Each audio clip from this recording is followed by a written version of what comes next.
Well, I'm just out the road in my hometown. We're at Massfourth here, and there's an old. So this is a burial gallery that was built over 5,000 years ago. So take a read of that.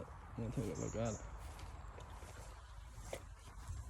We used to, when we were younger, I guess we didn't know what it was. We used to call this the giant's grave. You know. So we used to think there was a giant buried here, and like all the normal humans were over there, and then this giant was buried here. He must have been some size.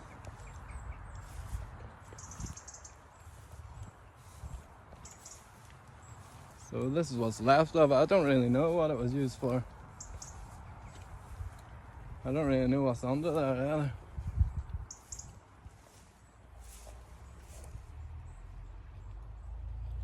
Maybe a bit of treasure under it.